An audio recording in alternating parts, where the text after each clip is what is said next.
Foreign exchange rate system, विदेशी विनिमय या विदेशी विनिमय दर प्रणाली। ठीक है, अब ये बात तुमको देखो क्लियर है कि इसका मतलब क्या है, परिभाषा लिखने की जरूरत नहीं है। ठीक है, इसका मतलब है कि किसी भी करेंसी को किसी फॉरेन करेंसी के साथ, ठीक है, कैसे एक्सचेंज किया जा सकता है, यही तो है। जैसे $1 अगर $75, $1 अगर $75 के बराबर है, इसका मतलब है डॉलर और जो रूपी है उसका एक्सचेंज रेट 75 है। ये बात क्लियर है? ठीक है, अच्छा एक्सचेंज रेट को कौन कौन से फैक्टर इन्फ्लुएंस करते हैं, जनरली अगर हम समझें कि एक्सचेंज रेट को कौन कौन से फैक्टर इन्फ्लुएंस करते हैं। ठीक है, तो इन जनरल अगर इकोनॉमी में इन्फ्लेशन होगा, समझो आप, दो चार पॉइंट यहां पे समझ लो। जैसे अगर इकोनॉमी में इन्फ्लेशन होगा, अच्छा देखो, जैसे करेंसी बोलते हैं strong currency, weak currency. Strong currency का मतलब आप समझ गए कि दूसरे देशों की मुद्रा की तुलना में उसका मान ज्यादा है। ठीक है, जैसे dollar is stronger currency compare to India, Indian rupee. ठीक है, और वीक करेंसी का मतलब क्या है कि जापानीज येन, जापानीज येन शायद 0.55 रुपये के बराबर चल रहा है। ठीक है, जो जापानीज येन है it is a weaker currency as compare to Indian rupee. इसका मतलब है कि जो जापानीज येन है उसकी वैल्यू भारतीय कितने में चल रहा है, येन 55 के आसपास चल रहा है ना। हाँ, तो जापानीज येन भारतीय रुपए की तुलना में कैसी करेंसी हो गई बेटा, वीक करेंसी हो गई। ये बात क्लियर है? ठीक है, पाउंड स्टर्लिंग स्ट्रॉन्ग करेंसी हो गई, ये हो गई वीक करेंसी। ये बात क्लियर हो गई? ठीक है, तो स्ट्रॉन्ग करेंसी, वीक करेंसी। एक शब्द यहां पे यूज करते हैं हार्ड करेंसी और सॉफ्ट करेंसी। ठीक है, तो कठोर या सॉफ्ट का मतलब नरम करेंसी, जो भी आप कहो। तो हार्ड करेंसी कौन सी होगी कि जिसका एक्सचेंज रेट बहुत आसानी से मार्केट से इन्फ्लुएंस हो जाएगा, मुश्किल से इन्फ्लुएंस होगा, मुश्किल से इन्फ्लुएंस, नाम से क्लियर है। तो अगर कोई करेंसी है, ठीक है, वो बहुत ज्यादा उस पर चीजों का प्रभाव नहीं पड़ रहा है, जैसे डॉलर है, ठीक है, या पाउंड स्टर्लिंग हो गया, ये हार्ड करेंसी है। इसका मतलब है बहुत ज्यादा इनका रेट ऊपर नीचे नहीं होता है। ठीक है, और सॉफ्ट करेंसी कौन सी होगी बेटा, ये भी क्लियर है, जो आसानी से फ्लक्चुएट हो जाए, कि पता चला भाई कि कांग्रेस की सरकार आ गई या पॉलिटिकल इनस्टेबिलिटी थोड़ी सी भी आई, करेंसी बहुत ज्यादा डिवैल्यू हो गई, तो ऐसी सॉफ्ट करेंसी हो गई। तो रुपया जनरली बहुत हार्ड करेंसी भी नहीं है, उतनी सॉफ्ट करेंसी भी नहीं है। रुपया जनरली बहुत स्ट्रॉन्ग करेंसी भी नहीं है और बहुत वीक करेंसी भी नहीं है। ठीक है, लगभग है, हाँ मीडियम है। मतलब ऐसा भी नहीं कि हमारी करेंसी बहुत स्ट्रांग हो, ठीक है, सबसे ज्यादा हमारी करेंसी की वैल्यू है कि $1 में $5 मिलने लगे, ऐसा भी नहीं है, लेकिन उतनी वीक भी नहीं है। अगर हम विश्व के ढेर सारे देश देखेंगे तो उनकी करेंसी का मान, जैसे कुछ हम देश देखते हैं जो OECD कंट्रीज हैं, organisation of economic corporation and development, जो डेवलप्ड वर्ल्ड है, तो ऑब्वियसली उनकी करेंसी हमसे थोड़ा स्ट्रांग है। लेकिन बाकी अफ्रीकन करेंसी देखोगे, ठीक है, या आप इधर ईस्ट एशिया की करेंसी देखोगे तो इनकी करेंसी हमसे क्या है, वीक है। तो हम मिडवे कहीं पर हैं। ठीक है, अब अगर हम देखें एक्सचेंज रेट को कौन कौन से फैक्टर प्रभावित करते हैं, तो अगर हम इन्फ्लेशन की बात करें, सबसे इंपॉर्टेंट, जिस पर सबसे ज्यादा सवाल, तो इस पर सवाल आता है कई बार। ठीक है, तो अगर हम इन्फ्लेशन की बात करें तो अगर किसी, आराध्या बताओ बेटा, अगर किसी देश में मुद्रास्फीति की दर ज्यादा है, ठीक है, तो वो करेंसी अप्रिसिएट करेगी, इसका मतलब है उसका मान बढ़ेगा, अप्रिसिएट करेगी, या वो करेंसी डिप्रिसिएट करेगी। अगर इन्फ्लेशन है तो इसका मतलब क्या है, वो अगर मान लो भारत में इन्फ्लेशन बढ़ जाए, कभी कभी आप डाटा देखते होंगे कि भारत में जो इन्फ्लेशन का डाटा आता है तो उस साल जो रुपए और डॉलर है वो बहुत ज्यादा ऊपर नीचे होता है। ठीक है, अब मूल्यन होगा, बिल्कुल सही बात है भाई। अगर अप्रिसिएशन, अगर मान लो कोई, खुद समझो, जैसे पहले एक पेन $10 का बिक रहा था, ठीक है, अब वो पेन $12 का बिकने लगा, इसका मतलब करेंसी का मान क्या हो गया, कम हो गया। तो डॉलर के रेस्पेक्ट में वो करेंसी अप्रिसिएट कर जाएगी, डिप्रिसिएट कर जाएगी, डिप्रिसिएट कर जाएगी, सिंपल सी बात है। पहले आप $1 से, पहले आप $10 में पेन खरीद पा रहे थे, अब आप वो पेन कितने रुपए में खरीद पा रहे हो, $12 में खरीद पा रहे हो। तो करेंसी डिप्रिसिएट होगी, अप्रिसिएट होगी, डिप्रिसिएट होगी। तो जब भी इन्फ्लेशन का डाटा आता है, ठीक है, जब भी इन्फ्लेशन का डाटा आता है, आप देखते, सब न्यूज़पेपर में देखना शुरू करना इकोनॉमिक्स, कि जो भी हमने पढ़ लिया सब आपको न्यूज़पेपर में मिलेगा। और न्यूज़पेपर की इकोनॉमिक्स ये प्री की इकोनॉमिक्स ही है। न्यूज़पेपर में बहुत ज़्यादा अगर आप एडिटोरियल वगैरह छोड़ दो वो मेंस के लिए इंपॉर्टेंट हैं, लेकिन जो भी आप न्यूज़पेपर में इकोनॉमिक्स पढ़ते हो, क्योंकि ये चीज़ जैसे लैंड रिफॉर्म है या फूड प्रोसेसिंग इंडस्ट्री है, या तो ये चीज़ें हमारे डे टू डे इकोनॉमिक्स को प्रभावित नहीं करती हैं। लेकिन ये जो इस तरीके की चीज़ें हैं जैसे एक्सचेंज रेट है, अब ये हमारी डे टू डे इकोनॉमिक्स को प्रभावित करती हैं। कैसे?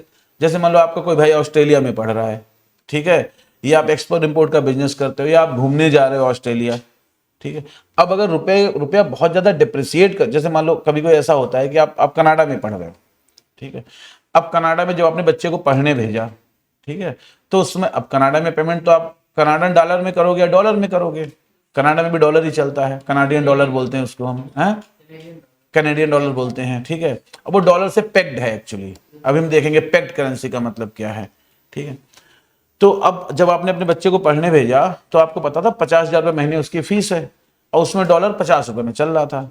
तो आपको लगा भाई ठीक है, 1,000 डॉलर का हमें क्या करना पड़ेगा, पेमेंट करना पड़ेगा। इसके बाद हमें 50, मतलब ये उसकी फीस 1,000 रुपये, 1,000 डॉलर है यूनिवर्सिटी की फीस, क्योंकि फीस तो डॉलर में है, तो आपको बता 50,000 रुपये पे करने हैं। लेकिन वो रुपया डिप्रिसिएट होकर आ गया 80 में। अब इसका मतलब आप तो 1,000 डॉलर पे कर रहे हो, लेकिन एक्चुअली कितना पैसा पे कर रहे हो? 80,000 रुपये पे कर रहे हो। कर रहे हो नहीं कर रहे हो? तो सैलरी तो आपकी इतनी नहीं बढ़ जाएगी 2 महीने में, सैलरी तो नहीं बढ़ेगी। तो क्या होगा कि आपको पैसा बहुत ज़्यादा देना पड़ेगा और आपको फाइनेंशियल प्रॉब्लम्स हो सकती हैं। तो जो भी प्री की इकोनॉमिक्स है, चाहे मॉनेटरी पॉलिसी हो, चाहे फिस्कल पॉलिसी हो, चाहे मनी सप्लाई हो, ठीक है, चाहे पॉवर्टी हो, चाहे एम्प्लॉयमेंट हो, ये सब चीज़ें आपकी डे टू डे इकोनॉमिक्स को प्रभावित करती हैं। मेंस की इकोनॉमी थोड़ा सा तब प्रभावित करेगी जब आप पॉलिसी बनाओगे कोई। अब बात समझिए, जब ब्यूरोक्रेट बन जाओगे तब मेंस की जो इकोनॉमी के चैप्टर्स है वो आपके लिए ज्यादा प्रैक्टिकल हो जाएंगे। उस समय ये सब चीजें इतना ज्यादा प्रैक्टिकल नहीं होंगी। तो ठीक है, एक बात क्लियर हो गई, इन्फ्लेशन अगर बढ़ेगा, इन्फ्लेशन बढ़ेगा तो करेंसी डिप्रिसिएट होगी, होगी नहीं होगी भाई? करेंसी की वैल्यू क्या होगी? कम होगी। ये बात क्लियर है? इसमें कोई डाउट नहीं? इसमें कोई डाउट तो नहीं कि अगर इन्फ्लेशन होगा तो करेंसी क्या होगी? डिप्रिसिएट होगी। ठीक है। अब अगर सरकार इंटरेस्ट रेट बढ़ा रही है या बैंकों में इंटरेस्ट रेट बढ़ रहा है, रेपो रेट बढ़ रहा है, रिवर्स रेपो रेट बढ़ रहा है, इंटरेस्ट रेट, ब्याज दर अगर बढ़ रहा है तो जो डोमेस्टिक करेंसी है, ठीक है, उस करेंसी, वो जनरली करेंसी अप्रिसिएट करेगी या डिप्रिसिएट करेगी? इंटरनेशनल मार्केट की बात कर रहे हैं, मतलब इंटरनेशनल मार्केट का मतलब जो फ्री फ्लोटिंग एक्सचेंज रेट है। तो देखो, अगर खुद सोचो, अगर आपका इंटरेस्ट रेट बढ़ रहा है करेंसी मार्केट में, तो इसका मतलब रुपए की कीमत बढ़ रही है, घट रही है?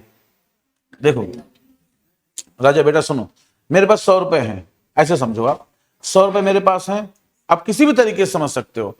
अब वो 100 रुपए मेरे पास, अगर मार्केट में इंटरेस्ट रेट 6% चल रहा है, इसका मतलब वो 100 रुपए मुझे 6 रुपए कमा के दे रहे हैं, अगर मैं उसे लोन पे दे दूं तो। नहीं, अब इंटरेस्ट रेट हो गया 8%, तो इसका मतलब वो 100 रुपए मुझे कितना कमा के दे रहे हैं? 8 रुपए कमा के दे रहे हैं। तो रुपए तुम्हारा वैल्यूएबल हो गया ना। बैंक के केस में अगर हम देखें, बैंक किसी को लोन 6% पे दे रही है, 8% पे दे रही है, दे रही नहीं दे रही, तो interest rate, otherwise also interest rate बढ़ेंगे तो मार्केट में आप किसी भी तरीके से सोच सकते हो, मार्केट में मनी सप्लाई क्या हो जाएगी? कम हो जाएगी। रुपया मार्केट में बढ़ जाएगा या कम हो जाएगा? कम हो जाएगा। जब रुपया मार्केट में कम हो जाएगा तो लोग डॉलर ज्यादा खरीदेंगे या कम खरीदेंगे? कम खरीदेंगे। लोग डॉलर ज्यादा खरीदेंगे या कम खरीदेंगे? कम खरीदेंगे। तो डॉलर की रुपये बढ़ेगी या डॉलर की डिमांड बढ़ेगी या घटेगी? घटेगी। जिसकी भी डिमांड घटती है उसकी वैल्यू क्या होती है? कम होती है भाई। कैसे भी आप सोच सकते हो, ठीक है। तो अगर इंटरेस्ट रेट बढ़, देखो इन्फ्लेशन बढ़ा, इसका मतलब मनी सप्लाई बढ़ रही है। मनी सप्लाई बढ़ रही तभी तो इन्फ्लेशन बढ़ रहा है। मनी सप्लाई बढ़ी, लोगों के पास ज्यादा पैसा है, लोग ज्यादा डॉलर खरीदेंगे, डॉलर की कीमत बढ़ेगी। लेकिन अगर इंटरेस्ट रेट बढ़ा रही है सरकार अगर इंटरेस्ट रेट बढ़ा रही है, रेपो रेट बढ़ा रही है, रिवर्स रेपो रेट बढ़ा रही है, बैंकों के रेट बढ़ रहे हैं, कॉल मनी मार्केट में रेट बढ़ रहे हैं, बांडों के रेट, बांड यील्ड बढ़ रही है, कैसे भी आप सोच सकते हो, तो मार्केट में मनी सप्लाई बढ़ रही है, कम हो रही है? कम हो रही है। अब लोगों के पास पैसा कम है, ठीक है, ब्रॉड सेंस में समझो, अगर लोगों के पास पैसा कम है तो अमरीन, लोग डॉलर ज्यादा खरीदेंगे या कम खरीदेंगे? कम खरीदेंगे। डॉलर कम खरीदेंगे तो डॉलर की डिमांड बढ़ जाएगी या घट जाएगी? घट जाएगी। जिसकी भी डिमांड कम होती है उसकी वैल्यू कम हो जाती है। तो कैसे भी आप इस चीज को समझ सकते हो, अगर इंटरेस्ट रेट बढ़ेंगे तो करेंसी अप्रिसिएट होती है हमेशा, इंटरेस्ट रेट जब भी बढ़ेंगे करेंसी का मूल्य क्या होगा, अप्रिसिएट होगी, अप्रिसिएट होगी करेंसी। तो जब भी आरबीआई की मॉनेटरी पॉलिसी आने की होती है, जो लोग डॉलर में ट्रेड करते हैं वो लोग निगाह रखते हैं कि आरबीआई की मॉनेटरी पॉलिसी कैसी आ रही है। ठीक है, इन्फ्लेशन का डाटा आता है। अब भारत में बहुत ज्यादा इन्फ्लेशन 8% हो गया, पता चलेगा रुपया, अभी जो रुपया एकदम बहुत ज्यादा गिरा था उसका कारण यही था कि इन्फ्लेशन 6% से ज्यादा हो गया था। तो इन्फ्लेशन 6% से ज्यादा होगा, खुद सोचो, देखो जैसे भारत में इन्फ्लेशन बढ़ेगा, ढेर सारे लोग जिनके पास रुपया रखा है वो रुपया बेचना शुरू कर देंगे, डॉलर खरीदना शुरू कर देंगे। खरीदेंगे नहीं खरीदेंगे, कहेंगे भाई भारत तो इन्फ्लेशन इतना ज्यादा है, इसकी करेंसी बेकार है, क्या करेंगे इसकी करेंसी का हम, अगर इन्फ्लेशन रेट बढ़ेगा तो।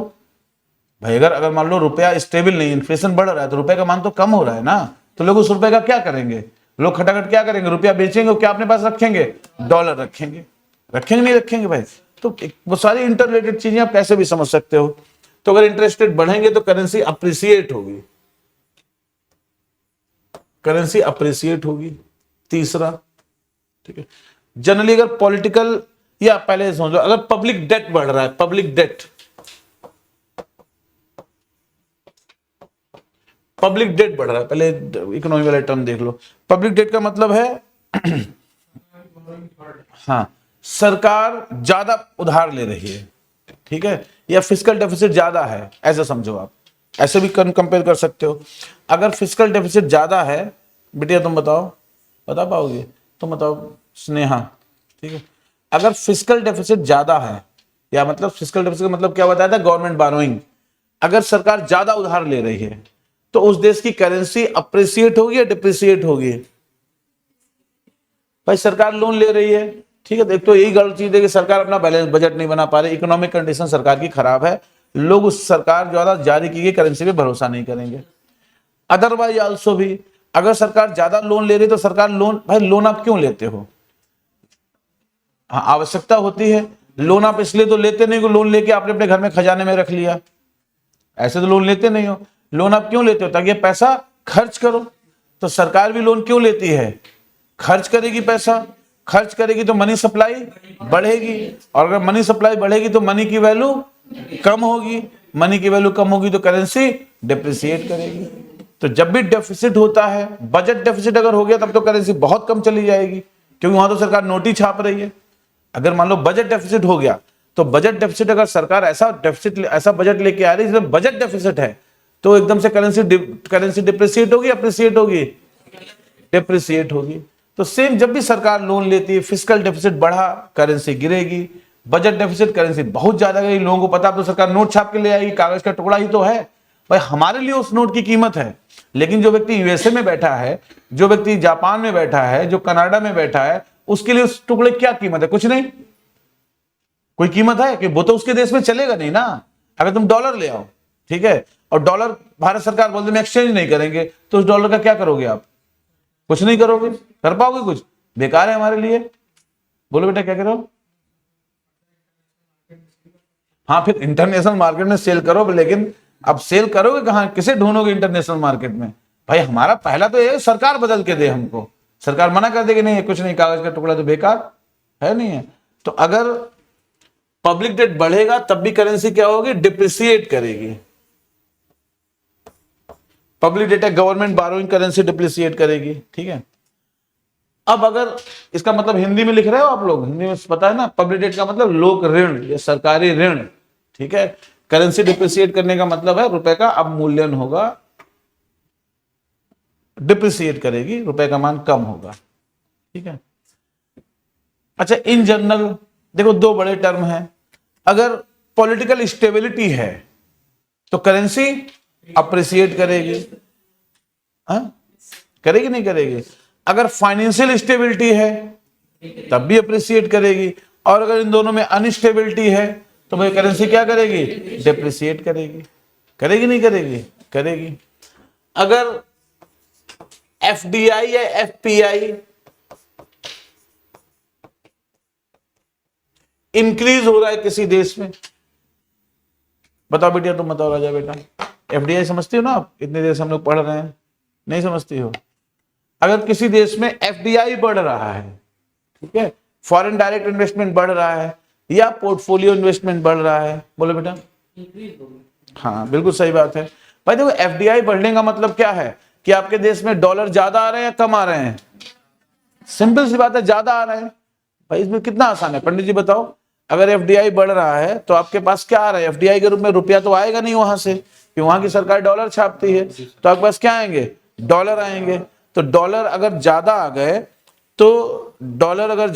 तो भाई जो भी चीज ज्यादा है उसकी कीमत क्या हो जाएगी? कम हो जाएगी।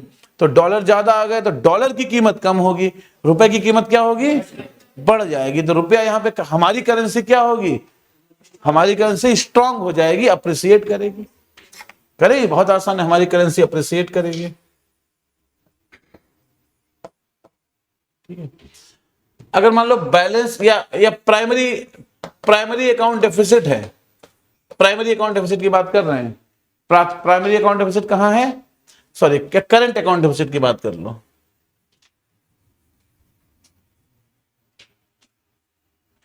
अगर हमारे पास करंट अकाउंट डेफिसिट इंक्रीज हो रहा है, कैट करंट अकाउंट डेफिसिट इंक्रीज हो रहा है लगातार, तो रुपए की वैल्यू कम होगी या बढ़ेगी? कम होगी। करंट अकाउंट डेफिसिट बढ़ रहा है, इसका मतलब सरकार जो है, हमारा इंपोर्ट क्या है? ज्यादा है। एक्सपोर्ट क्या है? कम है। तो इंपोर्ट ज्यादा है, इसका मतलब हमें ज्यादा डॉलर खर्च करने पड़ रहे हैं। इसका मतलब डॉलर की क्या हो रही है? हमारे पास कमी हो रही है। जिसकी कमी होगी उसकी वैल्यू बढ़ेगी, तो रुपए की वैल्यू क्या हो जाएगी? कम होगी। तो जब भी करंट अकाउंट डेफिसिट बढ़ता है, हमारा रुपया जो करेंसी क्या है? डिप्रिसिएट हो जाती है। भाई बोले क्या, ये बात समझ में आई? करंट अकाउंट डेफिसिट का मतलब यही तो है, हमारे पास डॉलर क्या है? कम है। यही तो मतलब हुआ करंट अकाउंट डेफिसिट का, कि हमारे पास डॉलर क्या है? कम है। ठीक है। तो जो भी इसमें आए, पॉलिटिकल स्टेबिलिटी, फाइनेंशियल स्टेबिलिटी, कई बार स्पेकुलेशन, सबसे इंपॉर्टेंट स्पेकुलेशन, तो वो भी कहीं ना कहीं डॉलर और रुपए को चेंज करता है। जो स्पेकुलेशन होता है, मार्केट स्पेकुलेशन। ठीक है। तो जनरल चीजें हो गई भाई। ठीक है, बात समझ में आ गई? ठीक है।